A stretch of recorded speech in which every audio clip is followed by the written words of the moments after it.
buenas tardes a todos. El día pues no es propicio por la inclemencia del tiempo, porque hay partido, es difícil venir, pero bueno, nos vamos a sobreponer porque yo creo que merece la pena el que hayáis comparecido aquí.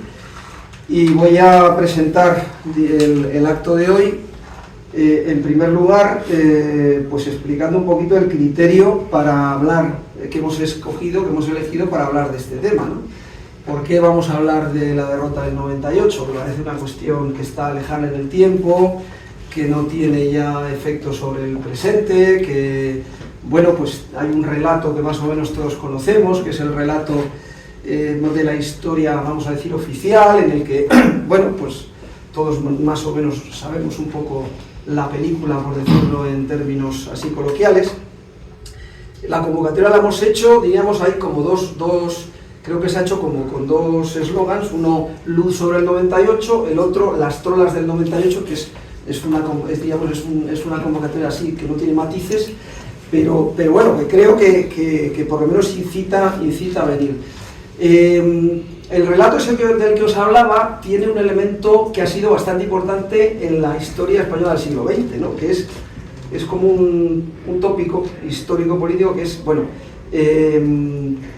diríamos, los errores y las traiciones políticas provocan que, diríamos, el elemento militar al final lo da todo con gloria y honor, pero no es capaz, lógicamente, porque va, diríamos, encaminado casi a la derrota en los distintos desastres, en el 98, en la anual. Esto es un tópico que a lo mejor, de lo que vamos a hablar aquí hoy, pues alguna cosa sobre ese tópico tenemos quizá que revisar, ¿no?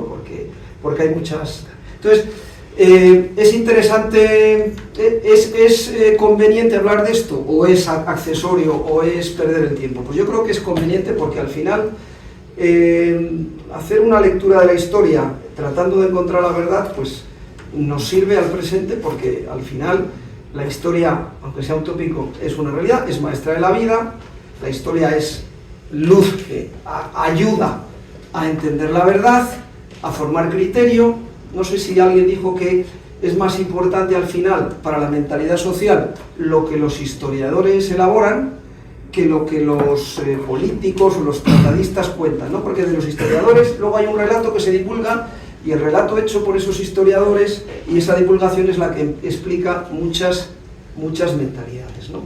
Entonces, bueno, la oportunidad, me parece que dentro de los fines que nosotros estamos desarrollando, es la oportunidad, yo creo que es clara. Tenemos que intentar comprender y dar nueva luz sobre aquellos sucesos, superar algunos tópicos, y entonces para ello contamos con José María Manrique, que es quien nos va a divulgar, quien nos va a poner en antecedentes sobre todo esto, y que, bueno, voy a hacer una muy breve semblanza biográfica. Él no quiere que me extienda, pero bueno, José María tiene, bueno, es coronel de artillería, diplomado de Estado Mayor, retirado, tiene una formación amplia en su especialidad, hizo cursos de especialización en sistemas de dirección de tiro y localización de objetivos, defensa NBQ, desactivación de explosivos, gestión de personal, gestión logística y dirección de museos militares. Además, es piloto privado de ala fija y de vuelo sin motor, así como paracaidista deportivo. O sea, estas últimas notas me parece que son interesantes para conocer que es un hombre de arrojo y que no solamente está en los textos o en los libros. Bueno, no voy a enumerar las unidades en las que ha servido. Diré que desde su retiro su preocupación es explicarse la historia de España con esa vocación de encontrar luz y magisterio para el presente. Tiene publicadas muchísimas obras de temática militar, de temática histórico-militar y de temática propiamente histórica. Cito las dos que tiene más de temática histórica, que son Luz sobre la guerra del 98 y otra obra sobre el asesinato del almirante Carrero como clave de la transición española. La obra de la que va a hablar, bueno, nos lo va a explicar ahora, realmente no es es una obra colectiva que supone una edición crítica de un manuscrito localizado en la Biblioteca Nacional, del que entonces era, en el momento de los acontecimientos, ministro de Marina, don Ramón Aullón y Villar. Ese manuscrito pues entre José María Balmisa y Enrique Rovira lo editan y lo complementan. Aquí está el texto para quien quiera luego adquirirlo. Y nada más, le doy la palabra. Adelante, José María. Pues muchas gracias. Buenas tardes, gracias por su asistencia y gracias a José López Gestor, que ha tirado de mí y que, bueno, me ha puesto en suertes para hablarles de este tema, que yo creo que sí que tiene, aparte de la curiosidad histórica de un hecho sucedido que ha trascendido a nuestras vidas, a nuestros padres, a nuestros días. Yo creo que todavía somos herederos de esos sucesos y puede darnos luz sobre otros muy parecidos. Yo lo enlazo, yo estuve destinado en el Sáhara y es una jugada muy parecida a la que pasó en el 98. Fueron nuestros aliados los que nos pusieron, los que nos quitaron. Bueno, luego adelantaré un poco o incidiré un poco sobre ello. Y no solo el Sáhara, sino estamos en una situación que también el Sáhara, Canarias, Ceuta, Melilla, se puede extrapolar parte de lo pasado con lo que pueda suceder o con lo que está sucediendo ahora. Yo, como tantos de mi edad y condición, con aquello de la modernización de los ejércitos hemos sufrido una agilización de escalas, una reducción de escalas que prácticamente todos, salvo el que ascendía a general, pues a los 55 años, a los 33 años de servicio, te ibas a la calle sujeto a código, o sea, con restricciones, pero a la reserva transitoria, tal. ¿Y qué hace uno en la reserva transitoria? Pues si tiene dinero supongo que podrá usarlo y si no, pues prácticamente ahorrar, leer, no sé, cultivar si tienes un terruco. Bueno, en esa situación, con 55 años y forzosamente en la vida civil restringida, en tu sujeto todavía a código, en tus libertades que voluntariamente habías cedido a la patria, me encuentro. Y por deformación o por gusto, por todo ello, esto que suelo decir de explicarme la historia, pues sí, me he dedicado un poco a ello. Porque de siempre, dentro de lo poco que uno recibe mientras estás activo, sujeto a las presiones del día a día, pero hay algo que a muchos no nos acababa de convencer, ¿no? Y cuando vas leyendo, vas conociendo un poco con los años las revueltas y el mundo en el que vives, porque claro, normalmente las versiones oficiales no hablan de agresiones indirectas, de traiciones, de masonería, de intereses, de compras, pero eso existe y incluso a lo largo de la vida pues vas viendo, si no directamente, cerca que esas cosas pasan.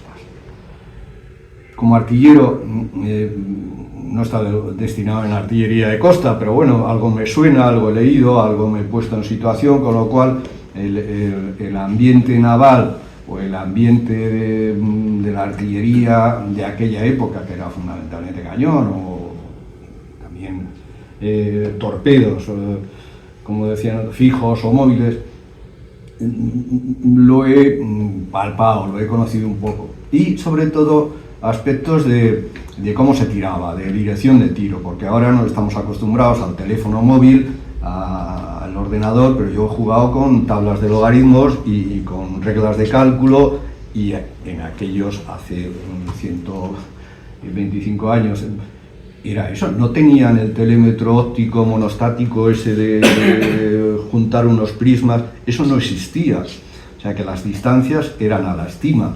El calculador electromecánico que yo he conocido, no solo mecánico de un ábaco, sino que tiene unas resistencias y unos condensadores que hacen más o menos soluciones a ecuaciones, eso tampoco existía. Con lo cual, ese presentismo que muchas veces nos pasa, incluso les pasa a los marinos o los pasa a compañeros, bueno, en aquella época no había direcciones de tiro, no había telémetros, había había que ponerse en lo que había, sí, cables submarinos, telegráfico, había teléfono en depende qué sitios, pero hay, bueno, total, que a medida que pasa el tiempo vas leyendo por interés profesional o por que te rozas con los temas, te puedes centrar un poco en ello. Conclusión, en ese ambiente yo en el 2013, conocí en una revista un artículo de José Enrique Rovira, que además por curiosidad, porque lo leí y me dio un fogonazo. Hablaba de que el jefe de Estado Mayor de Cuba en el 98, teniente general Pando, teniente general, jefe de Estado Mayor de Cuba, está durante la guerra en Tampa. El capitán general, en vez de decirle ocúpate, ataca, ven, hazme planes, me dice tú vete a Florida, aquí. Bueno, él escribe, este amigo mío Rovira, José Enrique, encuentra en el archivo de Segovia una memoria manuscrita de este Pando donde dice que me mandan, me voy a Belice, me voy a no sé qué, y al final estoy en Florida, en Tampa, hablando con el general Miles, norteamericano, antes o en el momento prácticamente del desembarco. Que yo fue ya no era conspiranoica, ya no era una percepción subjetiva, ya es un dato objetivo. Este señor no estaba donde debía estar, no lo dice claramente, pero tenía una misión reservada de chalanero, para decirlo así, estaban jugando detrás de bastidores a resolver el problema. El segundo, bueno, eso me decidió con José Enrique, pues un contrato, tal, al final hacer un pequeño libro, un manual, por decirlo así, que titulamos Los misterios del 98, porque hasta nosotros mismos nos daba un poco el reparo poner la tradición o cosa que, por ejemplo, luego Santaella, no sé si lo conoce, bueno, por disfrazar un poco el tema, los misterios del 98. Uno de ellos era Pando, y luego hay otros muchos, que ya entonces desbrozamos un poco. Hay muertes muy raras, hay actuaciones muy raras, pero muy raras, contra toda lógica en muchos aspectos, o al menos discutibles. Y tras ese libro, el segundo fogonazo importante fue que José María Balmisa encontró un libro en la Biblioteca Nacional que no conocía a nadie. Bueno, esto es un poco el resumen del libro de los misterios del 98, ese manual donde recopilábamos un poco versiones oficiales y dudas nuestras antes.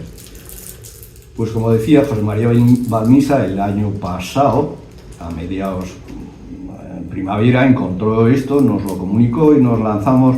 ¿Qué se puede hacer? Pues se nos ocurrió transcribirlo, porque primero estaba en microfichas y sobre ellas trabajaron, luego en la Biblioteca Nacional lo hizo en PDF, lo transcribimos, claro, está manuscrito, son una serie de páginas, cuartillas manuscritas con distinta caligrafía. Solo hay unas pocas que están a máquina, porque entonces prácticamente la máquina de escribir tampoco está, y hicimos esa transcripción y una presentación, una edición crítica, notas a pie, ya sean de términos marinos, de términos militares o de época, un poco por centrarlo, porque a Auñón, y me pongo ya un poco en situación, a Auñón le nombran ministro de Marina a mitad de guerra. Cuando cae Cavite, hay una pequeña crisis o una gran crisis ministerial, y el ministro que entra entonces, Bermejo, sale y ponen a este capitán de navío de primera clase, que podía ser al cambio, perdón por la expresión, equivalencia ahora, contraalmirante. El más moderno de su escala, de los oficiales generales, porque entonces los marinos hablaban. Quiero decir que voy a hablar un poco así, porque a lo mejor hay entre ustedes marinos. Yo no tiro ni contra los marinos, ni contra los militares, ni contra los políticos, sino contra lo que me parece a mí, si es que tiro, que no procede, o sea, no es una cuestión de corporativismo, que los marinos... Bueno, eran más moderno de su escala de generales, entonces eran almirantes, solo almirante era el de arriba, nosotros éramos oficiales generales y llevaban estrellas como los de tierra. Precisamente después de la derrota del 98 adoptan la coca, o sea, como llamativo símbolo de sometimiento al mundo inglés, sajón. Y así lo hacemos. Ramón Auñón, una vez que acaba la guerra, pues claro, aquello había sido muy gordo y poco explicable, y además era una España un poco similar a la de ahora. Había liberales conservadores, PP, liberales progresistas, PSOE, había republicanos y había carlistas. La guerra carlista tercera había sido relativamente hace poco, la Segunda República, en fin, aquel drama fue... y los participantes, empezando por Cervera y por otros, empezaron a publicar libros un poco en descargo, o claramente en descargo. Entonces, como prácticamente mucho tiempo, sobre todo en aquella época, tenían que tener el permiso de la reina, del jefe del Estado, para publicar depende de qué cosas. Y a Cervera se lo dan enseguida, a Concas, que era su segundo, por decirlo así, también se lo dan. Y se produce una serie de consejos de guerra, a Montojo, que había estado en Cavite y que también le derrotan. Ahí se empiezan a dilucidar responsabilidad. Y en ese ambiente, Auñón, sin duda, porque este libro aparece después de eso, de 125 años en la Biblioteca Nacional, porque 5 años antes aproximadamente, en una subasta, alguien lo había puesto a la venta, algún heredero, el Ministerio de Cultura puja, se queda con él, en fin, y sale a la luz. Pero en esos 100 y pico años había estado oculto. ¿Y por qué podía haber escrito Auñón ese libro? Pues sin duda, creemos, que fue un poco, no solo por afán de contar mi versión, ministro, sino, claro, a ver si Cervera, que se salvó por un voto del Consejo Sumario de Justicia Militar, del Consejo Superior que le juzgó, a Montojo sí le cayó la separación de servicio, a otros hubo, al jefe de Estado Mayor de Filipinas, entonces había tribunales de honor, le separaron del servicio, no por causa judicial, pero sí por tribunal. Había un esclarecimiento de los hechos y sin duda él dijo, bueno, no vaya a ser que me toque a mí la responsabilidad, pagar los patos rotos, mal que bien, yo he sido... Y escribe. Y escribe detalladamente, primero escribe como ministro, sin duda apoyado por todo su gabinete de suboficiales, oficiales, asesores, darme datos, prensa. Es un libro muy denso, muy curioso, tiene muchos datos. Es un libro de documentación. Recoge eso, recortes de prensa, publicaciones, y prácticamente lo acaba a principios del siglo XX. Él, después de esto, pasa nublado de las responsabilidades y sigue con su carrera, asciende a contraalmirante, es capitán general del departamento de Cartagena y bueno, pues hace su vida, por lo que sea, él no lo publica. Pero sin duda se guarda esta bala en la recámara, creemos nosotros, o pudo pensar él, que en caso de que a mí me pregunten qué he hecho, qué he dejado de hacer o qué han hecho los demás, aquí está. Entonces es un testimonio esclarecedor en muchísimas cosas y prefiero decirlo ahora porque sobre la versión oficial que nos han vendido desde la más exagerada que están en libros de historiadores, de que los barcos de madera, bueno, en aquella época había barcos de madera, desde luego, todavía había cañones de retrocarga, porque todavía no todos, incluso la Marina Real Británica llevaba 10 o 12 años que había dejado la vancarga, perdón. Bueno, estaba evolucionando. Este hombre nos va contando todo eso. y pone, sobre todo, da testimonio que desmonta la versión oficial. No sé si lo verán ahí, pero cuando Cervera dice que no tenía carbón en Martinica, o no tenía carbón en Santiago, y con eso no podía acabar de salir porque no tenía carbón y no había combustible, no puedo llegar a otro sitio. Él va dando datos para lo que sirva, en los que demuestra él, no ya opiniones particulares, que sí que había carbón, que sí que había comunicación, que eso de que los proyectiles no entraban en los cañones o los cañones se atoraban y tal, bueno, pues va recopilando datos, bueno, no sé, esto no es así, con las pesquisas oficiales que se hicieron antes de salir de España, durante el viaje y demás, se demuestra que eran, hacer los barcos, eran unos buenos barcos en su estilo, había carbón, había munición, Entonces pone frente a la versión oficial que había hecho, pues sobre todo si hablamos del tema naval de Cuba, es Cervera, Concas, y otras, hay hasta 5 libros, pero todos del mismo sentido, en el sentido de que, bueno, éramos pocos, nos rodearon los americanos, eran superiores, desmonta eso. Con lo cual es un fogonazo importante, ya por lo menos hay 2 versiones. Puede usted valorarla, puede usted creerla, puede no solo uno de la época, uno que no era carlista, era un liberal progresista del bando de Moret, o sea, era un miembro del gobierno, o sea, no se puede decir siquiera, no, es que escribe porque es de la acera de enfrente y tira, no, era marino, sabía de qué hablaba y sabía y reflejaba mucho. Con lo cual, la aportación es importante. Dicho eso, tampoco hay que pensar que fue un aldabonazo, porque desgraciadamente estos temas ha pasado mucho tiempo y además están enquistados. Hay muchísima gente que se agarra al corporativismo. Decía antes, yo no, o les decía a ustedes, yo no es que sea como soy de tierra, ataco a los marinos, no, me meto.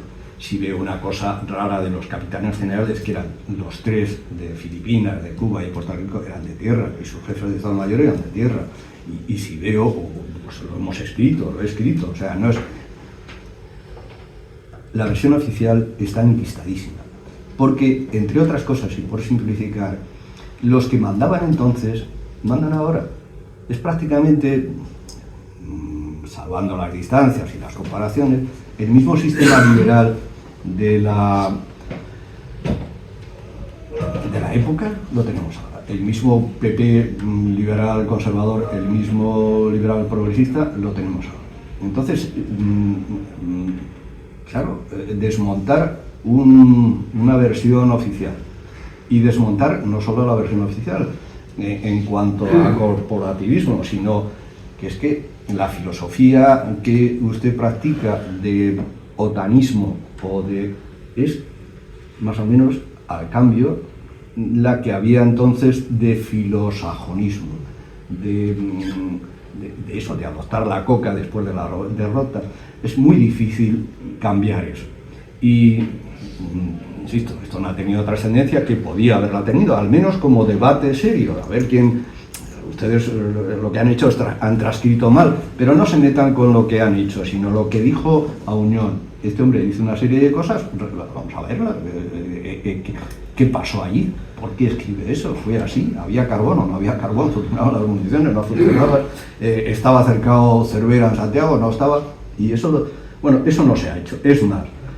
Y de alguna forma, o sin de alguna forma, pongo ahí hubo una presentación en el Servicio Histórico Militar, ahora se llama Instituto de Historia y Cultura Militar, que iba a producirse y se censuró. Se dijo, no.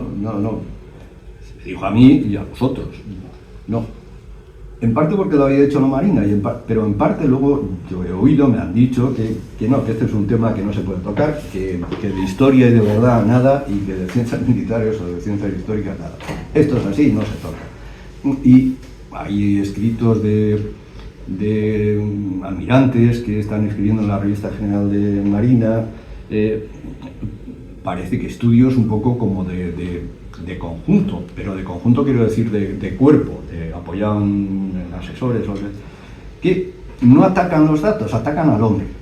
Son pseudohistoriadores, porque no son historiadores, como dicen a Pío Moa, tú no eres historiador porque no tienes el título, son conspiranoicos, son almirantes de salón, no entran en el tema. Y el tema es que, en el fondo, yo creo sinceramente que es porque nos enfrentamos a eso, no es un hecho meramente militar, es un hecho de historia. Se podría hablar mucho, pero yo suelo decir, se lo oía a mi padre en su momento, me escandalizó, pero es así, todo el siglo XIX, prácticamente desde la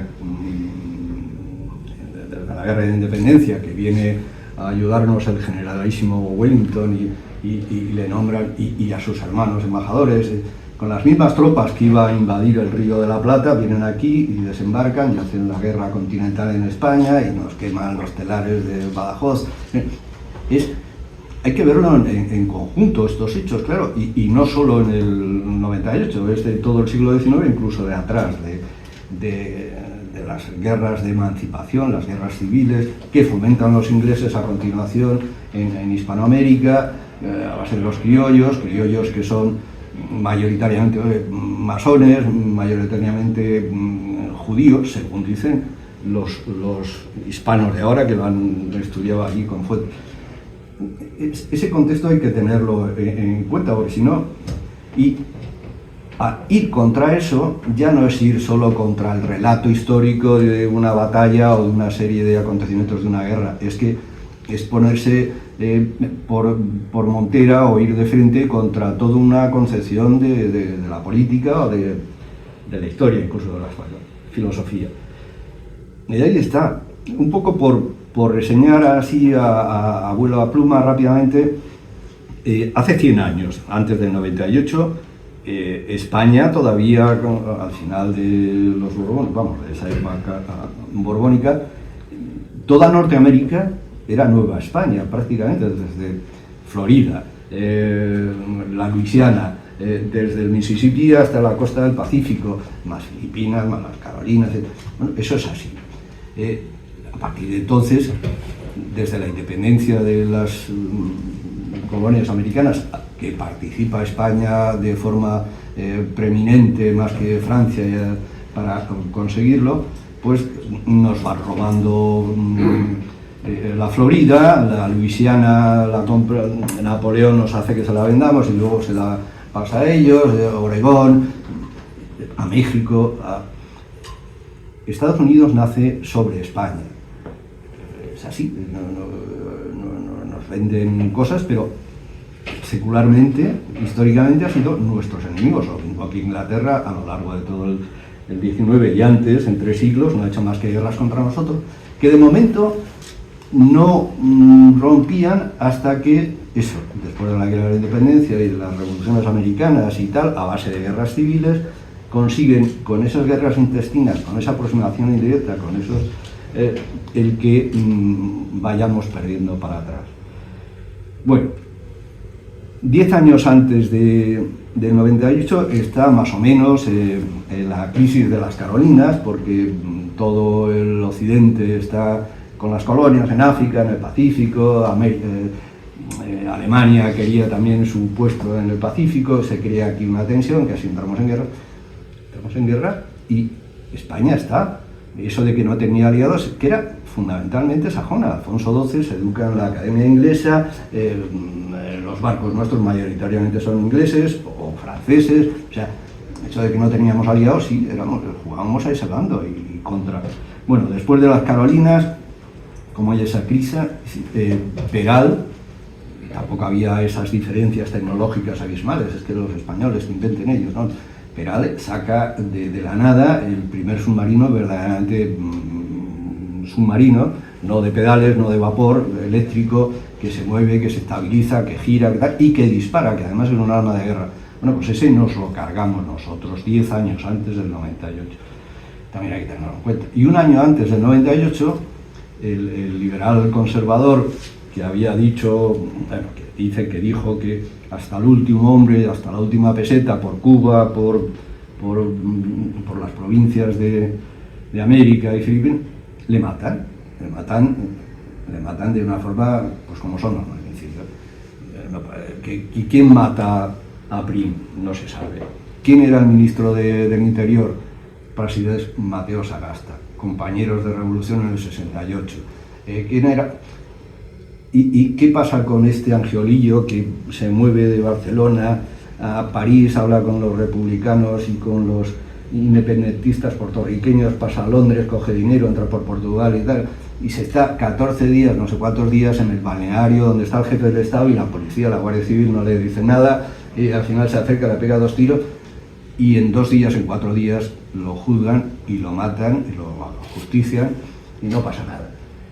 Y como consecuencia de ello, la reina, en vez de decir, bueno, pues el siguiente del Partido Liberal Conservador que se haga cargo del poder, no, se lo da a los otros, a los liberales progresistas, que son mucho más, como ahora, mucho más pro-OTAN, mucho más pro-sajones, a Sagasta.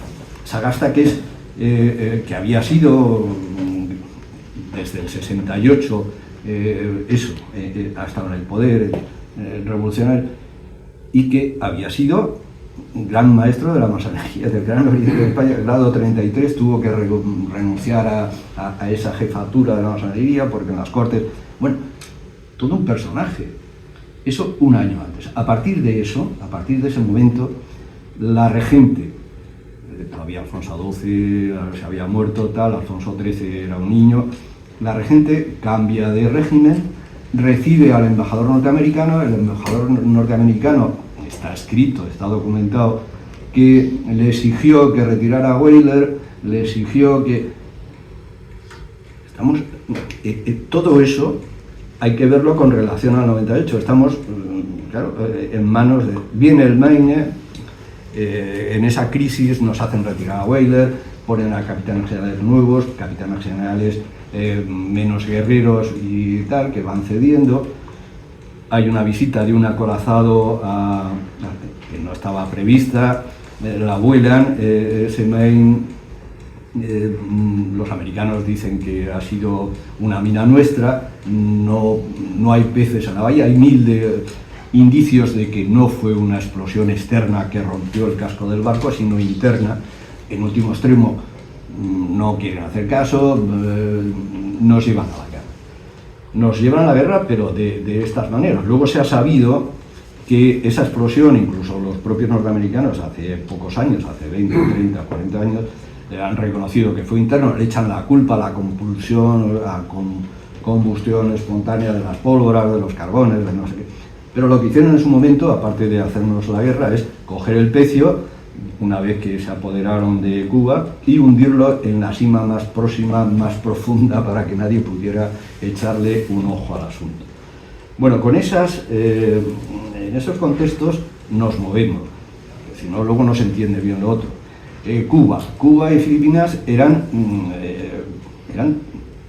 tenían más poder económico, más bienestar social Cuba que muchos estados americanos. Tenía más ferrocarriles, o tuvo ferrocarriles Cuba antes que España.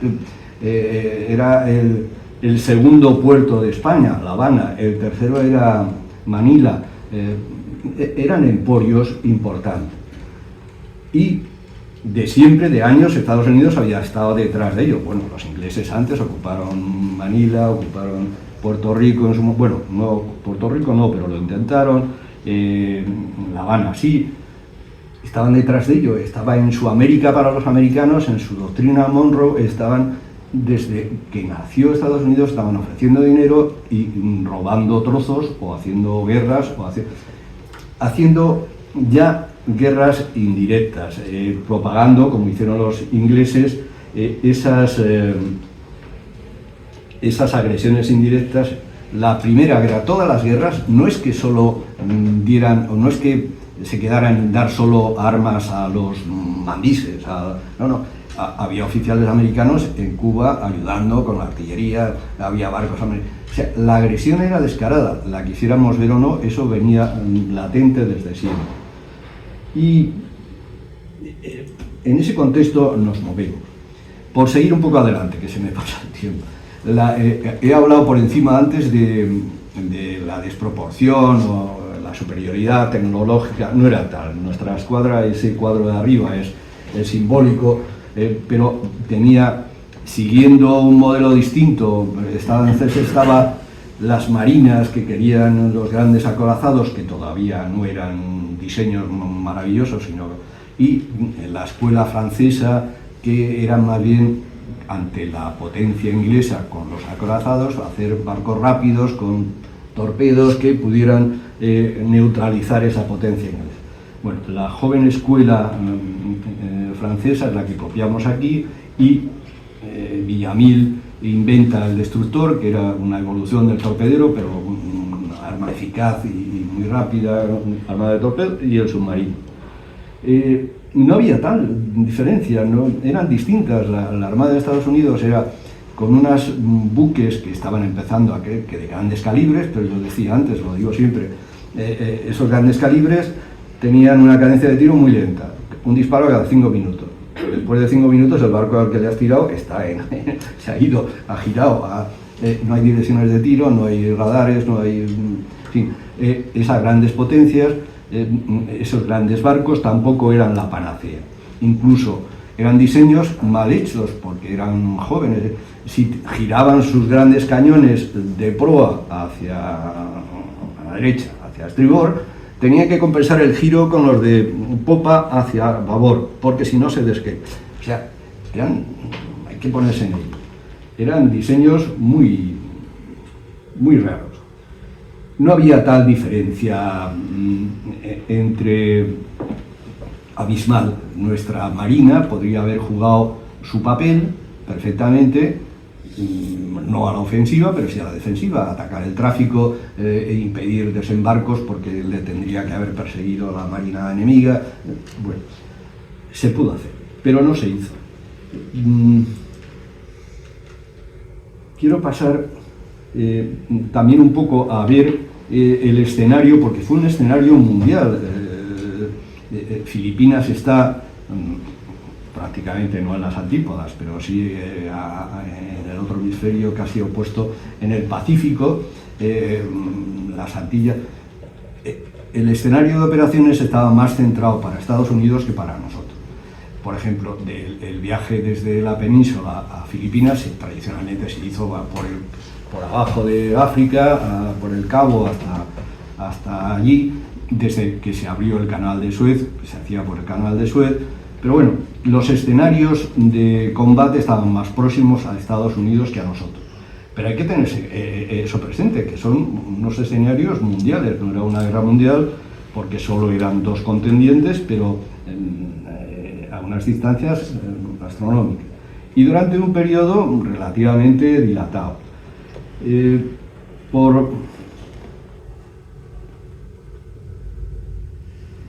Por ganar un poco tiempo, la tesis que se puede sacar, que hemos sacado algunos, es que se cambian los capitanes generales, los grandes de Sagasta se ponen, eran gente, como habían hecho 3 guerras carlistas o 2 guerras carlistas, eran muy fogueados, no eran mandos inexpertos, se ponen otros. Y se hacen una serie de cosas que replican, son el mismo modelo. En Puerto Rico se quitan las armas a los voluntarios pro-españoles. En Puerto Rico no había casi subversión. En Filipinas, después del pacto de Villanueva, lo que hace Augustin, el capitán general, es armar a las milicias tagalas, con lo cual a los 2 días, en cuanto desembarcan los americanos y se levanta el Katipunan, pues se pasan al enemigo. No se siguen los planes previstos. En cuanto al Caribe, los planes era mandar la flota a Puerto Rico, que está relativamente centrado, puede atacar la costa atlántica americana, puede apoyar a Cuba, puede atracar el tráfico. No. Se van haciendo una serie de cambios sobre la marcha, que luego dice que no había planes. Había planes, pero no se cumplen. Y no se emplean todos los medios. Dentro de que fueran malos o regulares, parte de la escuadra importante se manda a Filipinas a través de Suez, pasando por un canal de Suez que dominan los ingleses de facto y que no nos dejan pasar hasta que quieren. Pero lo suyo podría haber sido decir, bueno, pues amaga la costa atlántica de Estados Unidos y luego sigue por el Cabo de Hornos, si acaso. No, dividimos nuestros medios y se les deja a los norteamericanos desembarcar por la cara. En Cavite, después del combate, que si me da tiempo lo miraremos un poco por encima, se rinde el arsenal de Cavite, con lo cual la poca marinería de desembarco que tenía Estados Unidos, porque lo que ataca a Filipinas es una pequeña flota, sin transportes, sin brigadas de desembarco, podían desembarcar 200 hombres. Bueno, pues el capitán de navío de primera clase Sostoa se rinde, y claro, les deja desembarcar en la plaza de Cavite, que era una plaza fuerte con unos muros bobán, con una fortificación importante, con lo cual pueden aterrizar. Son cosas en el desembarco en Cuba, en Siboney, pasa lo mismo, se les deja no se hace ninguna oposición en la playa, ni desde luego sales Cervera a hacer un amago para que... Se les deja desembarcar descaradamente. El desembarco en Santiago de Cuba, en Siboney, dicen los marinos que es de lo más organizado que ha pasado nunca en la vida. Como no tenían medios, tiraron los caballos por la borda, se ahogaban porque luego las rompientes no podían. Tardaron 4 días, los observadores militares agregados, americanos y demás, certifican que aquello fue un desastre. Si hubiera habido oposición en la playa, aunque sea de 2 batallones de infantería, no, bueno, eso se va pasando en todos los sitios. Y bueno, y la artillería de costa. Voy a empezar a hablar de Santiago y lo verán ustedes. Digo de Santiago. En Filipinas, la bahía de Manila, bueno, pues tenía una serie de islas a la entrada y el arsenal estaba enfrente de Manila, en Cavite. Pero no estaba artillado ni era un sitio. Entonces estaba pensado por los marinos desde décadas atrás el que hacer un arsenal, una estación naval arriba, arriba a la derecha verán Subic, una pequeña bahía con una entrada muy pequeña, y se estaba construyendo un arsenal allí. Arsenal que luego los americanos hicieron la base externa suya hasta hace 2 días, mayor que tuvieron, o sea que la idea era tan buena que la copiaron. Y la idea era que la pequeña escuadra que había allí se metiera en Subic, taponara una de las entradas de la boca de Subic con barcos hundidos, la otra con minas, y se artillara la isla grande que estaba en medio con cañones. Se le dio artillería de tierra, 4 cañones. Bueno, eso no se hizo. No se hizo, y le engañaron a Montojo cuando siguiendo ese plan de guerra, declarada la guerra, se fue Montojo con su escuadra a parapetarse ahí, que estaba un poco a retaguardia de Manila, y como sabían que además la escuadra americana no era una escuadra de desembarco, lo más que podía hacer es cañonear y volverse porque se acababan los víveres, el carbón, y a la vuelta a lo mejor les atacaba. Cuando va Montojo ahí, resulta que su capitán de navío que mandaba ese destacamento no le había dicho que no había artillado ni un solo cañón. Se tiene que volver para atrás. Sin duda debió fusilar al capitán de navío, debe hacer... Bueno, se vuelve para atrás, ese plan no funciona, entra por la bahía, y en la bahía de Manila había la isla de Corregidor, esa famosa, el Fraile, tal, se había artillado provisionalmente. Bueno, pues esa artillería de costa deja pasar a los americanos por la noche, apenas hacen 2 disparos, no hunden ni tocan ni siquiera los carboneros que iban detrás, porque podían decir, bueno, a los barcos acorazados les tiran y no les hacen nada. Había un barco fuera de la bahía vigilando la llegada de los americanos, había otro dentro de la bahía. Bueno, no se hace eso. Total, que Montojo, ante esa disposición que ni el capitán general le ha dicho cómo están las obras en Subic, ni su subordinado, se va a donde se quiere meter en Manila, no le dejan, se tiene que ir a a Cavite y ahí se defiende de las pasadas que le da, 3 pasadas que le da, no le hunden los barcos, pero él ha comprendido, parece que ha comprendido, que lo que se trataba era de aparentar una lucha, y cuando después de que no le hunden ningún barco, se retiran los americanos porque creen que no tienen munición, por lo que sea, él manda a sus barcos irse a la ensenada de al lado, y si vuelven a atacar los americanos, abrir grifos y hundirse. Y eso es lo que se hace. Eso es lo que se hace. Y eso es lo que hace también Cervera luego. Cervera, ahora hablaremos un poco, Cervera, no, los yanquis no nos hunden ningún barco, nos hunden sí el Plutón, un torpedero, pero todo lo demás lo autohundimos nosotros. Esos objetivos, obvio, no se ha dicho, cual va perfilando una situación de querer simular que estamos... Esta es la bahía, las posiciones un poco de las... es un dibujo norteamericano de Cavite abajo, en la segunda posición, donde se autohunden nuestros barcos, así de triste es, y además refleja la situación el último día de la guerra, bueno, el día siguiente después de la guerra, cuando se firma el armisticio de fin de la guerra. Los americanos todavía no han entrado en Marina. Ese día siguiente entran en Manila a base de, que nos dejamos, sus barcos bombardean un fuerte que está en la línea exterior, y nuestra artillería de costa no les contesta. Nuestra artillería de costa no tiró a los barcos norteamericanos, la de Manila, ni cuando atacan Cavite, ni cuando atacan Manila. Cuando atacan Cavite, tan es así que el coronel del regimiento de la artillería de costa se suicida delante de capitanía, se pega un tiro. Son cosas objetivas, eso no se pega un tiro a un hombre que dejó 2 hijos y tal porque sí, sino porque le impidieron hacer fuego. Todas esas cosas no se nos cuentan. Ya me pilla un poco. Quiero hablar de, como es una guerra que hemos visto que se juegan 2 grandes escenarios, es una guerra naval fundamentalmente, la importancia de las escuadras es tremenda.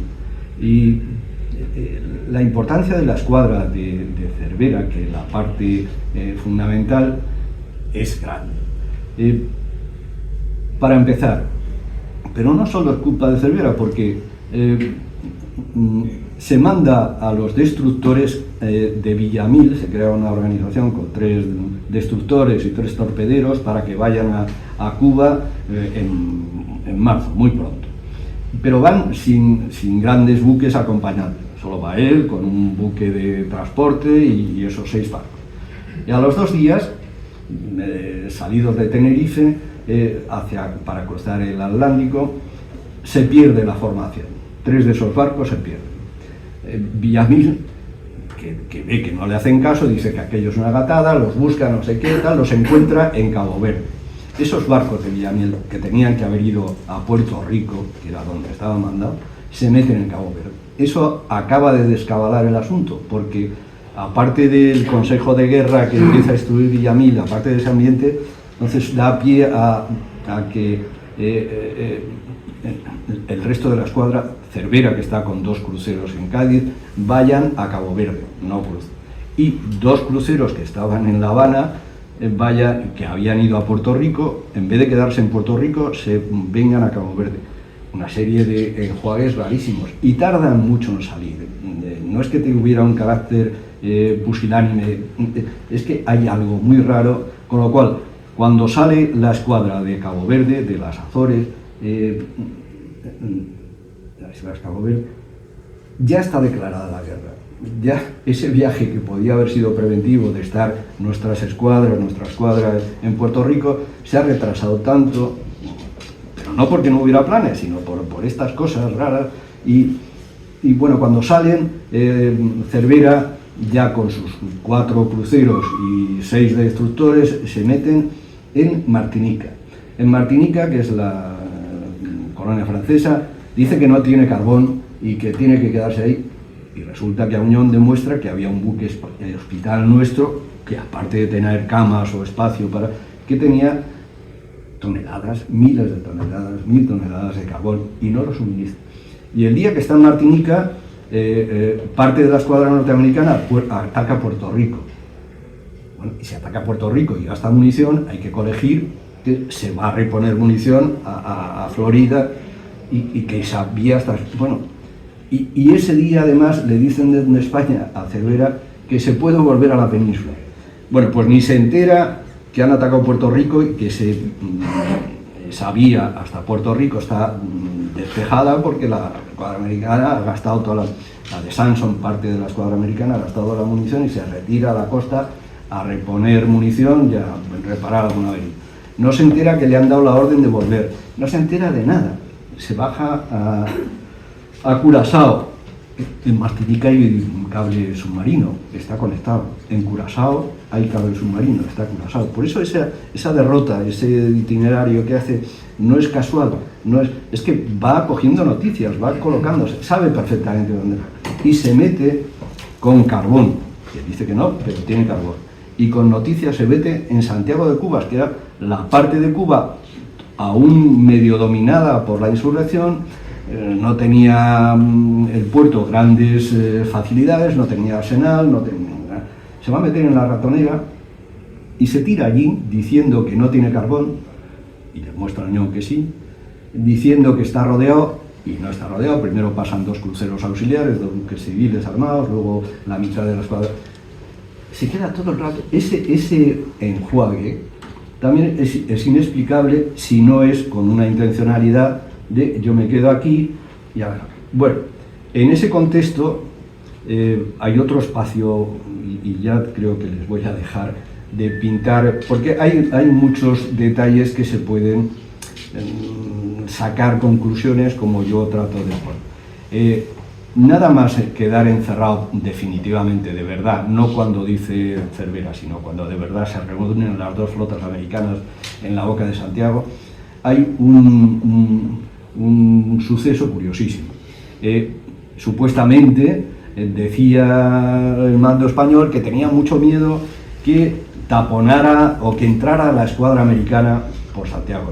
El puerto de Santiago es una boca más bien estrecha y larga, con una laja, con un bajo que lo hacía más estrecho.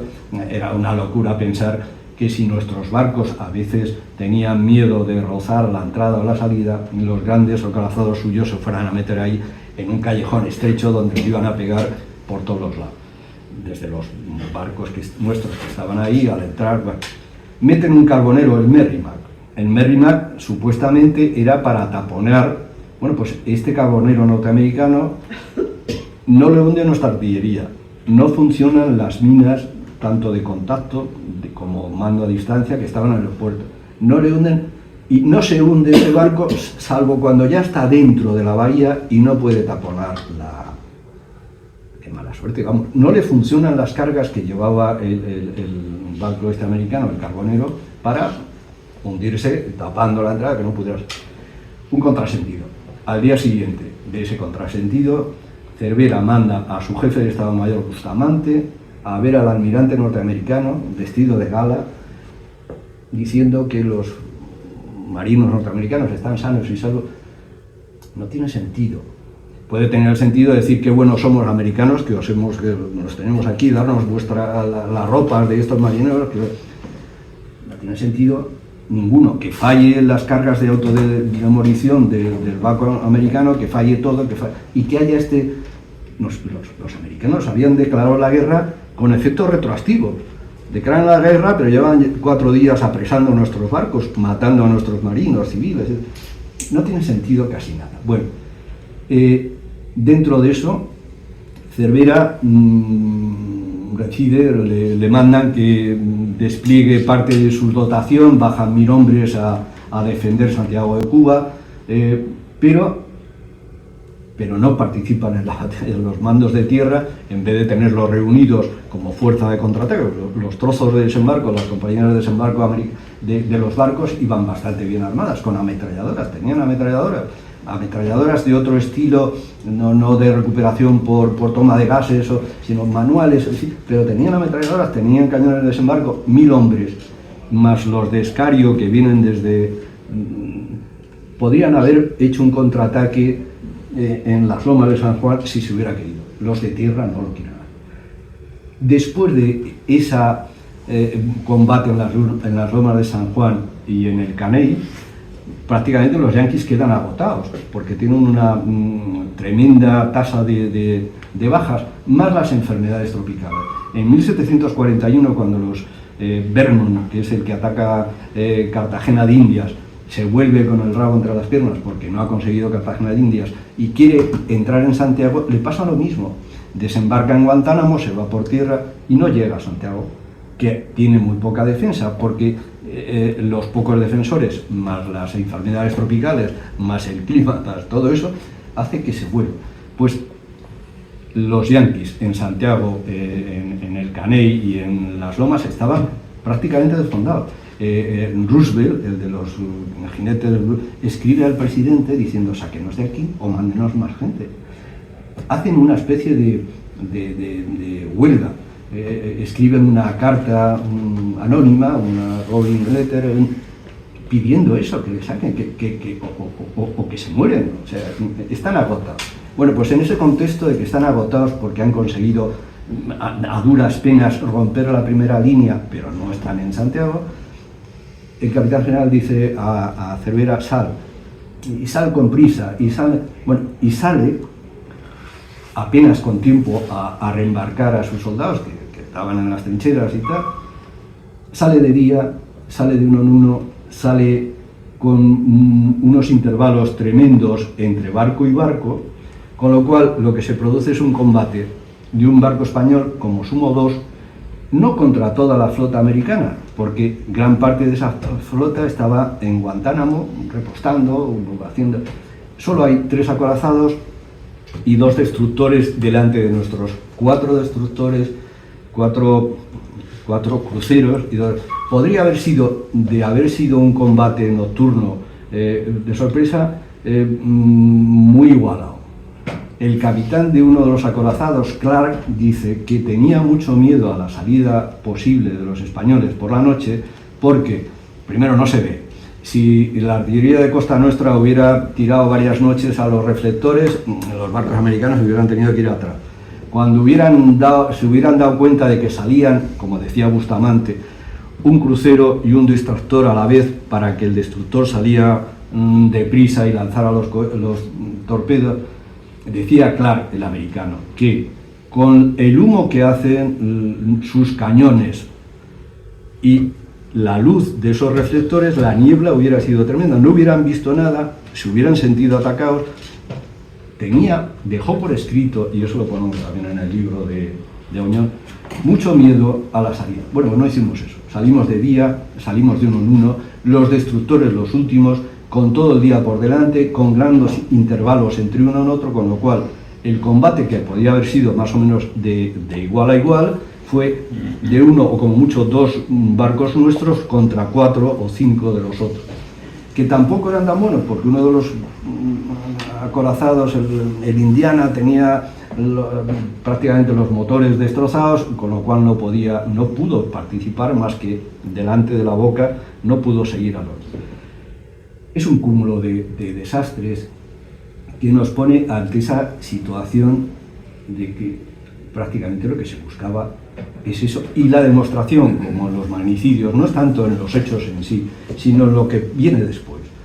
Sin haber conseguido romper la línea, teniendo todavía los barcos estos de cámara, de la escuadra de cámara, prácticamente enseguida entramos en negociaciones, se rinde Santiago sin necesidad y no solo se rinde, es que luego en las negociaciones del Tratado de Paz vamos entregando todo, y eso ya sí que queda claramente que los militares de la época, que no habían estado en Cuba, que estaban en la península, no sabían lo que había pasado en Cuba, pero sí que vieron que en París, que en las negociaciones, se entregó Cuba entero, se entregó Filipinas entero. Filipinas, que no se había conquistado hasta el día siguiente de firmarse el del armisticio. Se entregó Puerto Rico, donde a los voluntarios nuestros se había desarmado. Todo ese conjunto es un poco el que merece la pena tener en cuenta y que, sin duda, tal como yo lo veo, fue así. el régimen español, la monarquía, la regente y ese régimen liberal progresista que estaba en el poder no quería el problema. Quisieron, como dijeron incluso Concas y... Bueno, me he dejado una cosa. El Colón, que era un crucero, aunque no tenía la artillería principal, pero era un crucero de origen italiano, muy rápido, se escapa, hasta que de repente dice: se me ha acabado el carbón y me voy a la costa. Pero me voy a la costa con los equipajes en la toldilla, sin ninguna baja, y luego el capitán del Colón dice a la prensa americana que él, y está recogido en la prensa, y lo ponemos en el vídeo, que él se podía haber escapado, que no se escapó porque ya se lo contará a las Cortes, pero que o sea, es un despropósito absoluto todo, por lo menos digno de tener en cuenta y ver que lo que se quiso es quitarnos el problema de encima. Decía, y por cerrar, si quieren hablar todavía un cuarto de hora, 20 minutos, esto lo he visto yo, el Sáhara ha sido eso. Nuestro jefe de Estado en funciones en el 75, todavía en vida de Franco, antes de que se plasmara la guerra con Marruecos o lo que sea, entrega el Sáhara. Es lo mismo, no es una derrota militar, es como esto pintan basto y vienen pintando bastos, y además yo soy pro-atlantista o soy pro-inglés o pro-Estados Unidos, como eran entonces, pues hombre, no lo puedo vender, porque si lo vendo los carlistas, los republicanos y la gente de bien vivir se me echan encima y puedo tener un problema. Vamos a hacer como que me han ganado, y eso pasa, y eso puede pasar, eso está pasando ahora, porque ese mismo Sáhara ya es Canarias, quiero decir, en la actualidad. Desde que Trump ha dicho que el Sáhara es de Marruecos, Marruecos de siempre, además con el permiso de su santidad, las bendiciones de Francia, de la Unión Europea, dice zona económica exclusiva, hasta el oeste de Canarias. Canarias no tiene aguas propias, o por lo menos las tiene en litigio con Marruecos, y Marruecos está haciendo maniobras con la escuadra norteamericana de varios meses, y quien controla aquello, y los emigrantes, y las pateras, y los no sé qué, no son nuestros barcos ni nuestros aviones, es Marruecos.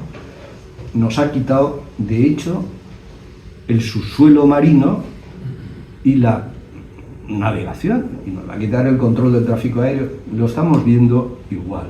O sea que el mirar la historia del 98, el mirar la historia del Sáhara, el mirar la historia actual que estamos viendo en nuestros días, tiene mucha relación y tiene muchas enseñanzas. Bueno, me he alargado mucho, pero si alguno de ustedes quiere, en este cuarto o 20 minutos que nos quedan... Muchas gracias.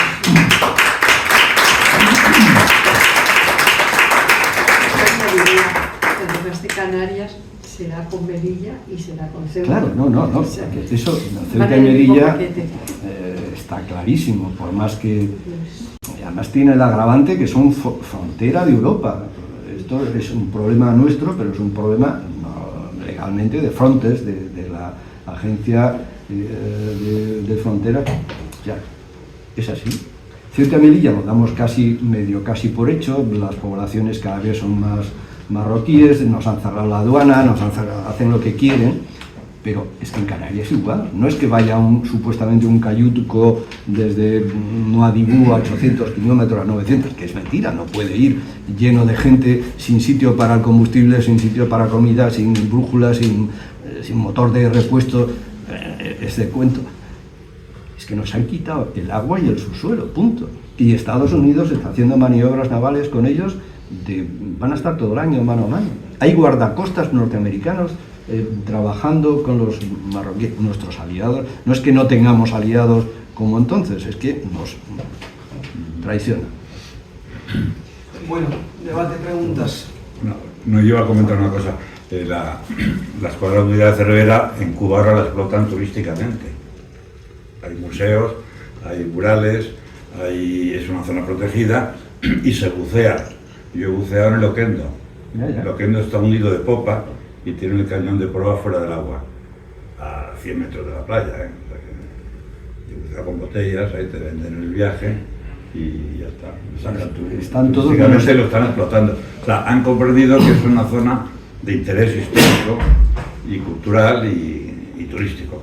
Están todos, menos el Teresa, que se lo llevaron y se les hundió por un ciclón de estos. O sea, esos blancos tan malos de madera que no los hundieron. Y luego los usaron. No es de madera. No, claro. Y en Filipinas igual incorporaron a su escuadra 2 pequeños cruceros de lo que había. Antonio quería intervenir. Sí, se me ocurren tantas preguntas que no sé cuál plantear. Pero la que más me escandaliza es las complicidades que hacen falta para esto. O sea, ese capitán de lo que... Había leído esto en Estanislao Fernández de la Vega y Susana Marcha, en Los héroes del desastre, ¿no? Que es un libro muy desmontado, ¿no? Pero tiene algunas cosas interesantes. Pero eso de que el Colón ya prácticamente había escapado, había conseguido escapar muy rápido, y que, bueno, pues de repente no sé muy bien por qué, porque se le estropeó el Calorcón o porque el capitán tenía instrucciones, pero o sea, eso significaba que el capitán era cómplice de eso, ¿no? Igual que eran cómplices los oficiales con los mandos de las fortalezas de Cavite, o eran cómplices los mandos intermedios de todo ese conjunto que no se... Eran obedientes. ¿Eran? Quiero decir, obedientes. Quiero decir, si un político impone a un capitán general y ese capitán general es muy obediente y los de su logia o los de su cuerda o los ambiciosos o lo que sea siguen lo que les manda con independencia de lo que les manda, eran obedientes, sí. Lo del Colón es eso, ya no es que si era buen carbón o no es buen carbón, es que dice él en la prensa yanqui que se podía haber escapado. Claro que estaba en el ajo. Estaban en el ajo, estuvieron en el ajo.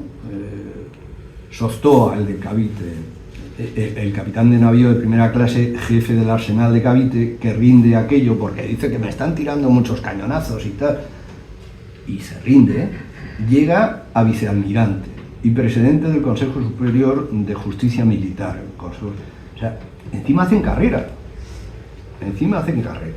Entonces, está claro, a Toral, a Montojo, que hicieron un poco a regañadientes las cosas, les cayó la del pulpo, les condenaron en Consejo de Guerra.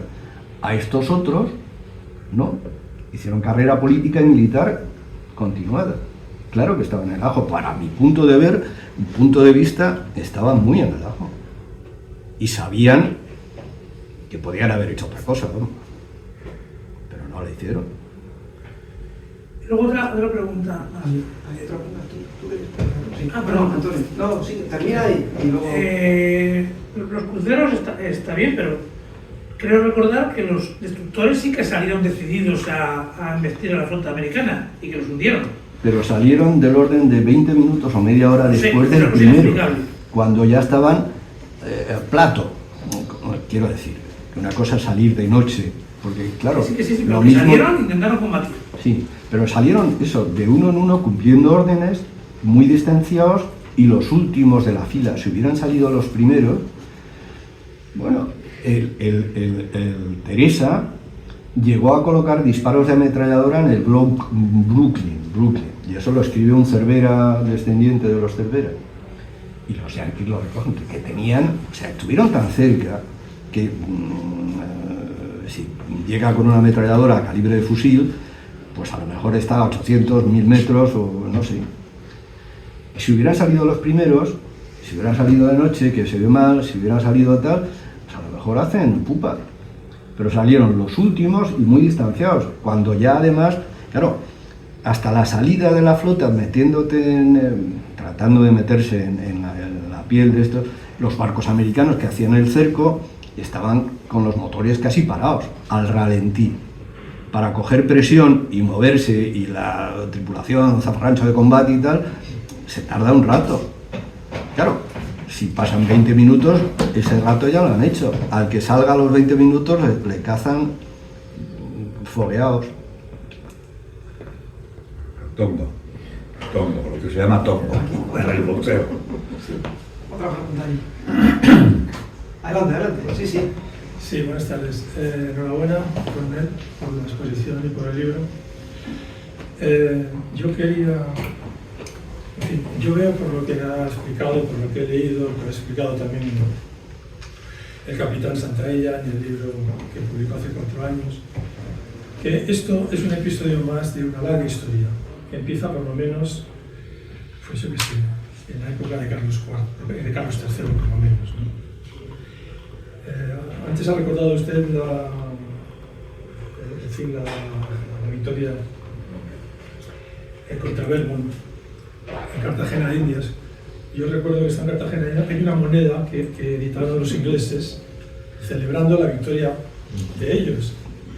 Todavía cualquiera que vaya a Cartagena de Indias la puede comprar, la venden allí como recuerdo. Entonces es un episodio que tiene una larga... O sea, esto es un episodio que arranca por lo menos desde la caída de los austrias. Entonces,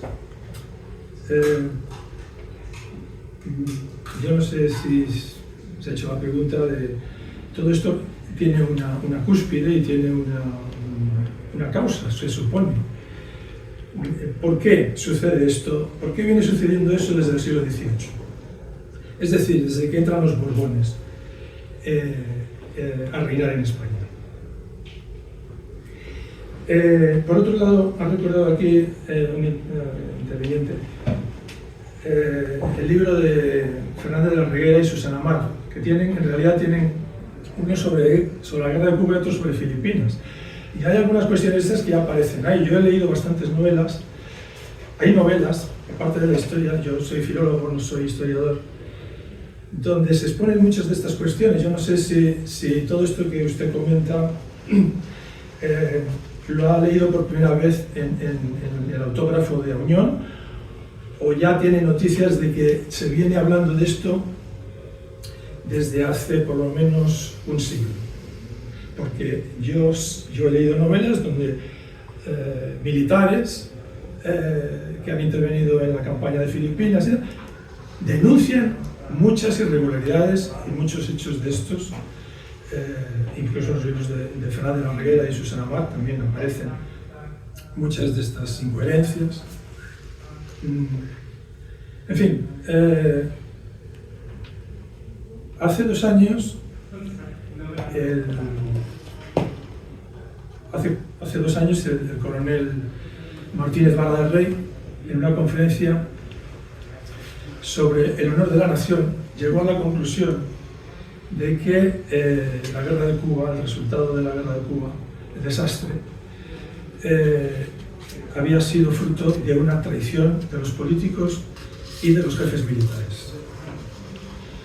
El capitán Santaella, en el libro que publicó hace 4 años, llega a la conclusión de que eso fue una derrota pactada, ese propio título. Yo quería preguntarle a usted, por ejemplo, ¿cuál de las dos opiniones u otra tercera tiene usted acerca del tema? Gracias. Las dos. Quiero decir que fue una derrota pactada y, bueno, un poco es lo que he querido decir, aunque sea atropelladamente, porque he dicho más detalles que conclusiones. El régimen, España, eso que nos han dicho de que no tenía aliados que eran Inglaterra, y luego siguió teniendo, vamos, Alfonso XIII firma el Pacto de Cartagena, pone la coca, éramos anglófilos, absolutamente, desde que destronan a Isabel II y Cánovas se hace cargo de la educación de Alfonso XII y lo mete en la Academia Militar Inglesa y tal. Somos absolutamente, antes, desde Wellington, desde que nombramos generalísimo de los ejércitos, no sé qué, bueno, la obediencia masónica, el filo, es con nuestro enemigo que te está quitando a la vez trozos de América.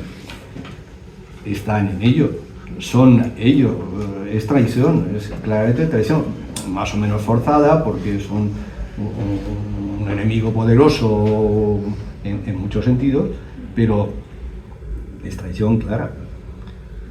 Se pliegan a intereses que no son los del pueblo español, se pliegan a intereses americanos, ingleses, como más o menos lo vemos ahora. No estamos en una alianza o en varias alianzas que no defienden nuestros intereses, ni en Ucrania, ni en la Unión Europea, ni en comercio exterior, en tantas cosas. Claramente, yo creo que fue una traición pactada y que precisamente por eso se mantiene la afición y se defiende a cara perro el que no, que fue una derrota porque eran superiores y eran mejores y nosotros éramos malos y peor. Es que está en el fondo esa obediencia y esa consecuencia de esa obediencia, de esa anteponer criterios filosóficos al bien común nacional. Criterios filosóficos, no, el puro interés particular. Yo estoy seguro que a toda esa gente la compraron con muchísimo dinero y como tú has dicho antes, porque les dieron opción a progresar en su carrera. Y ya está, como es ahora. ¿O qué está pasando ahora en España? En lo que te manda el Pues WhatsApp, eso, hablando de un 13 momentito, millones que de... había aquí pedida una intervención y luego si queréis seguimos. Yo también quería intervenir una cosita, pero primero, muy brevemente, por orden. muy brevemente, lo que de verdad nos debe alarmar, creo yo, al día de hoy, no es que eso pasase, y te felicito por la conferencia, porque me ha parecido magnífica y me ha parecido muy demostrativo todo lo que se ha dicho. Pero lo que de verdad debe alarmarnos es no solo Canarias, Ceuta y Melilla, sino las distintas Ucranias que tenemos alrededor, cuando nuestro ejército, nuestro propio ejército, censura el estudio de su propia historia. Cuando se habla de la Legión, descaradamente se omite como creador de la Legión a un señor que se llamó Francisco Franco. Lo omiten y no pasa nada. Esto demuestra la calidad moral de nuestro ejército. Las distintas Ucranias nos van a poner en fila. Eso es lo que yo creo que eso es lo que nos debe de alarmar. Esa censura y esa calidad moral. Es así. Yo he dejado de decir, no solo eso, que estoy de acuerdo, vamos. Es que creo que estamos en un ciclo, he hablado de Canarias, de Sáhara, no sé qué. Yo creo que el año 711 la cristiandad se la empezaron a comer por los pies de España y se quedó en Poitiers, bueno, y luego por Turquía y Hungría, y se quedó, pero después de caer el Imperio Romano de Oriente y demás.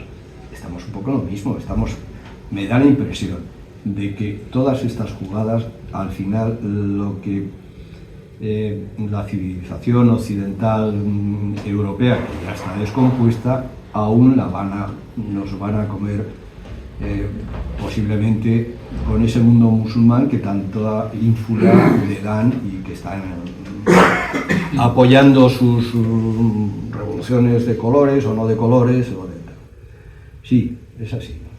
Estamos muy descompuestos, pero no solo es porque Marruecos sea no sé qué o porque Estados Unidos quiere controlar el estrecho, además de Gibraltar. Es que está en juego un cambio de época o de era que posiblemente vaya en ese sentido, que con estas traiciones y con estas obediencias y con esta nos vamos a rendir preventivamente cuando el Marruecos se nos echa encima. Pero vamos, sí, la calidad, bueno, como estoy fuera ya, puedo decir, lo mismo que no hay tantas cosas, no hay fuerzas armadas, no hay ejército, pero no solo numérico, hay más guardias civiles que militares, hay más policías nacionales que militares, hay más policías autonómicos y guardias civiles y policías nacionales y policías locales que militares. No hay presupuesto, ni lo queremos, ni hay esa hombría de decir, bueno, pues, no sé, la Legión, pero no se habla de la Legión ni de la División Azul. que podría ser un poco... Ya. Sí, de eso podría contar yo bastante. No, el grado de exposición, por eso no es extraño que, bueno, que estos bancos pintados sigan pintados y además se encrespe al que quiera decir no estoy de acuerdo, o a Auñón dice otra cosa, compárele usted a ver qué quiere. Y el que tenía un poco de sentido o se volvía loco o se suicidaba. Total. Hay varios suicidios. Sí. En Puerto Rico hay un teniente coronel que le hacen cambiar su despliegue al norte de la isla, el teniente coronel Puig, y todos eran liberales y amigos de la Casa Real y no sé qué, se pegan tiro porque le mandan una serie de telegramas que no guarda y tal, y como no los ha guardado y no puede demostrar que le han dicho que vaya al otro extremo de la isla, se ve en la situación, pero qué desastres hay. Este coronel de artillería de Manila, hay varios. Bueno, la zaga en el Oquendo seguramente se pega un tiro, porque los norteamericanos lo dicen, muchos lo dicen, hay muchas muertes, muchas. Pero ese barco, el Oquendo, volviendo a él, ¿le hundieron o se hundió él solo, a sí mismo? Porque todos se metieron contra la porque costa. la postura que está, como te digo, Claro, porque les mueve, por lo visto, los tifones y tal, de como quedaron en su momento a como están ahora, han ido... puede ser. Pero todos se fueron contra la costa, todos. Y todos, dice Auñón, que subieron un trapo blanco y arriaron una bandera. Y eso lo dice el ministro de la época, no es que yo no estaba. Quería intervenir, sí, no sé si hay más. Una intervención un poco para... O sea, estamos aquí con grandes... Claro, las intervenciones van a un ámbito histórico tan amplio que es muy difícil, porque son grandes tesis que... Entonces vamos a ver, yo te quería hacer un par de preguntas. Una, no hay ningún debate historiográfico, o sea, esto, la respuesta es la ignorancia, ¿no? El manuscrito de Auñón y la publicación de vuestro libro no ha suscitado, diríamos, académicamente, nada. Nada. Bien, eso. Yo he estado leyendo alguna cosa antes de estos días y sí que he encontrado, mi conocimiento es bastante limitado, pero sí que he encontrado algunas cosillas, porque en el 98, de 1998, en el centenario, se publicó algún artículo y alguna conferencia, que tengo por ahí la referencia, que está escrita en un artículo académico de la Universidad Rey Juan Carlos. Se publicó por un almirante que era académico, Eliseo Álvarez Arenas, un artículo en El País contestando a otro artículo de un cubano y tal, sobre la interpretación del desastre.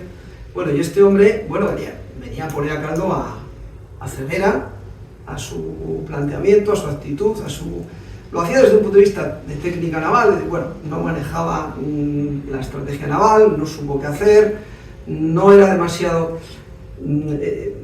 pero desde el punto de vista historiográfico eso creo que ya está dicho, igual que la rehabilitación, creo, de la figura de Baylor, que es otra leyenda negra sobre la guerra de Cuba. Entonces, el problema es que eso quizá no llega, o no ha llegado al público, o se ha quedado en unos aspectos quizás superficiales o menos profundos. Entonces, todas estas cosas, aparte de lo que estáis comentando aquí, es decir, la Armada Española, o sea, hay datos objetivos que son conocidos, o sea, lo que eran barcos de madera o de que la desproporción era insalvable, no es cierto, porque las estadísticas lo desmienten. O sea, en cuanto a tropas, las que teníamos en Cuba, había 200.000 hombres. Los barcos de Cuba eran modernos, los de Filipinas no, los barcos de Cuba estaban construidos, la mayoría de ellos en la década de los 90. Y todo eso no entiendo que no se contradiga, es decir, que haya esa asunción de es que Cervera es un mito, se produjo hace unos años una un debate sobre que querían quitarle la calle no sé dónde, claro, como venía de que los que le querían quitar la calle pues eran unos ignorantes y pues bueno, eso ha contribuido a rehacer el mito de Cervera, que es un mito nefasto. Bueno, no sé, ¿qué te parece todo esto? Historiográficamente, ¿tú crees que la cosa no tiene remedio? Yo creo que a corto plazo no sé, a medio y a largo. A corto plazo, eso, si vemos que al hablar de la Legión, el centenario de la Legión, no se cita a un señor que se llama Francisco, ya no hay que irse a niveles académicos, es que su propia bandera, no sé cuánto de la Legión, no lo dice. Y lo mismo, esto es del Instituto Militar de Tierra y de la Armada. Y lo que hacen, a lo mejor, tampoco es para poner muchas citas, pero se niegan absolutamente. Yo estoy viendo hay en la Revista General de Marina de los últimos meses un artículo escrito por un almirante, un poco en voz de cuerpo, se ve que es con un artículo coral, con varias aportaciones y tal. Todo lo contrario. Si eso es en lo militar, que podían, no sé, callarse o no callarse, sino que se oponen frontalmente, tanto en mentar a Franco como en defender lo indefendible, en lo académico, igual, porque yo no soy del mundo de la cultura, pero de la universidad, pero claro, la gente publica lo que da puntos. Esto no da puntos. Yo estoy convencido que nadie se va a meter en un jardín de este tipo. Hablará de género o de... no sé. No lo veo. Yo no lo conozco, aparte que haya habido. Pero concretamente esto, de que a Unión tal, lo más que dice el almirante Rodríguez Galat es que era muy político. Todos eran políticos. Todos, vamos, Villamil era diputado, dejó su escaño en las Cortes y eran, porque lo podían ser, porque era legal, estaban metidos en política hasta las cejas. Pero Unión era el ministro de Marina. ¿Sí? Una última pregunta, porque ya tenemos que dejarlo. Queda una intervención de Enrique. Pero luego ya... Pero simplemente una pequeña reflexión. Me ha parecido entender de lo que has dicho, perdona que te hable del grupo, somos soy claro que tú seguro. Me ha parecido entender que tecnológicamente ambos bandos estaban en el mismo plan, por decirlo así. También es verdad que el teatro de operaciones estaba muy cerca de las bases de aprovisionamiento, de la logística, de lo que sea, de los Estados Unidos. Tampoco es verdad, porque eso no es del todo verdad, porque Filipinas tampoco está tan cerquita, pero bueno. Y un poco la historia que acabo de entenderte es que hubo una tremenda conspiración para que aquella guerra se perdiera. Entonces mi planteamiento es el siguiente, vamos, la pregunta que te hago. Aproximadamente en 1880 y algo, Isaac Peral desarrolló una norma que hubiera sido letal para la Armada norteamericana si hubiera habido 4 o 5 elementos como ese. ¿Crees que, bueno, sabes que a Peral, o por lo menos lo tengo ya así entendido, se le vetó prácticamente, la Armada no le dio fondos? Hubo un tal Monturiol que también hizo algo parecido, pero que no fue capaz de sacarlo del agua. Pero vamos, lo que quiero decir es que ¿qué hubiera pasado si esto que pasó contra Peral realmente fuera parte de esa conspiración que más o menos me ha parecido entender que hubo? Y que en caso de que esto hubiera prosperado, el tema de Isaac Peral, se hubieran construido, además fíjate que en La Habana había el astillero más importante del Imperio Español, en aquella época, o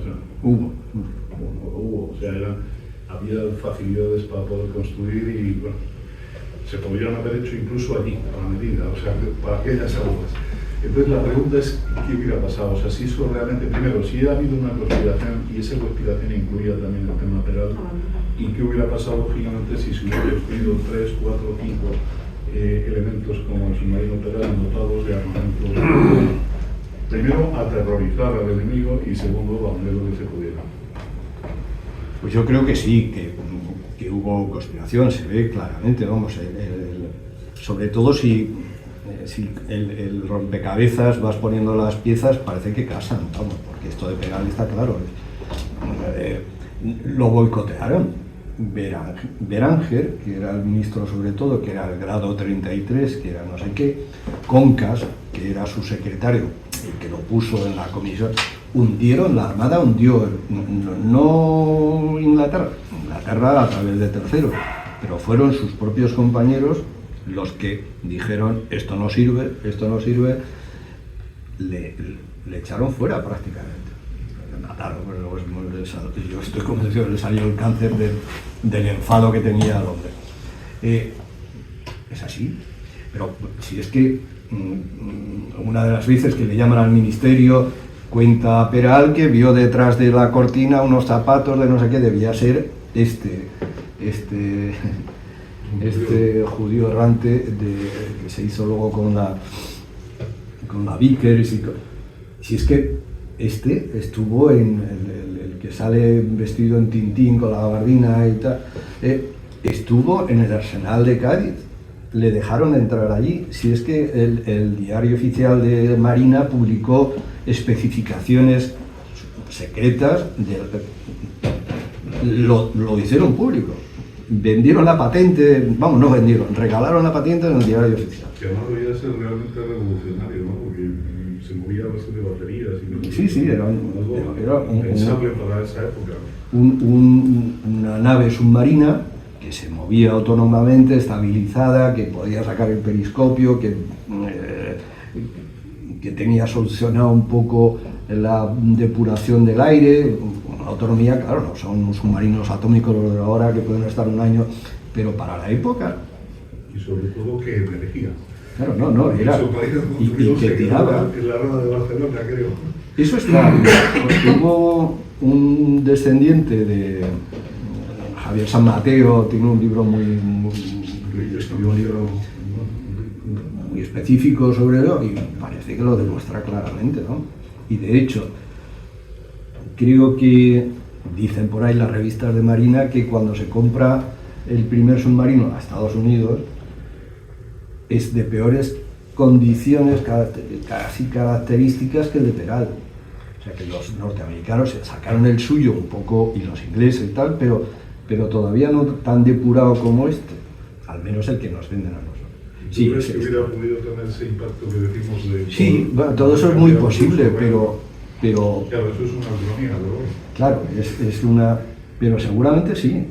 O sea, tampoco era una arma complicada, cara. Un acorazado de entonces pues eran tremendos y las planchas de blindaje eran difíciles y caras de hacer y tal, y esto, pues bueno, pues sí.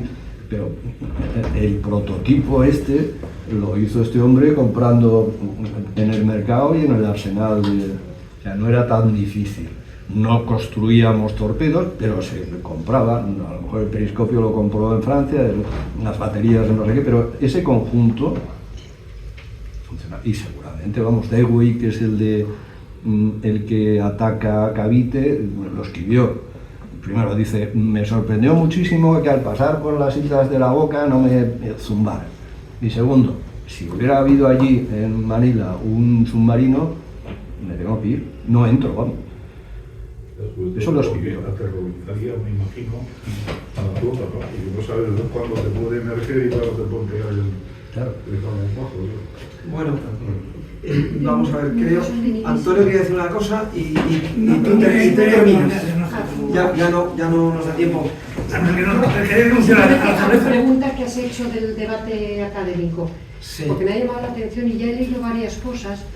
Se está dando en la zona de California, tanto en universidades como en la de Nuevo México y demás, un movimiento de resurgir, vamos, y de reestudiar la historia, o sea, la antileyenda negra contra los españoles y sacar otra vez la historia de lo que ha sido la presencia española en toda esa zona, lo que has dicho al principio de Estados Unidos se ha construido sobre España. Yo he leído, habrá 2 o 3 años, un artículo de un americano, además estaba en inglés, sobre, o sea, reivindicando la falsedad de la guerra de Cuba, o sea, que un poco dentro de todo ese movimiento de cuestionamiento, o sea, que algo puede surgir por ahí. Pues, Aquí no, aquí no vergüenza. Esperemos. No seamos tan negativos. Llevan muchos años habiendo en Estados Unidos una crítica tremenda sobre la relación de Estados Unidos contra Cuba. Eso lleva 30 años. Pero... Bueno, perdonad que cortemos, pero es que ahora hacemos una caña entre todos. Podemos seguir hablando durante el día. Hay tres opciones. Una, podéis comprar el libro a nuestro también de Navío, de firmároslo. Lo que te he mandado, por aquí. Segundo, tomar una. Me parece que va a decir algún colega tuyo. Opinión, Porque y cuenta tercero, todo lo que has contado tú. Perdona, ¿me dejas terminar? Y tercera cuestión, que el día 8 vamos a tener una tertulia, pero por virtual, el día 8 sábado, sobre geopolítica especial, o sea, espacial. O sea, estamos hablando del pasado y vamos a hablar un poco del futuro. Con dos personas que están trabajando en una empresa, una multinacional española, que está participando en la gestión de esta revolución que está habiendo del abatimiento de costes y de mayor eficacia, protagonizada por Elon Musk sobre todo, y que están trabajando para la empresa de Elon Musk, una multinacional española. Las personas que están muy al día del tema y que nos van a preparar una conferencia, una tertulia estupenda. Y por último, muchas gracias por venir. Y un par que nos ayuden a preparar las cervezas y los vinos. Esto falta una frase que me decía mucho mi madre. Que va a ser Yo quiero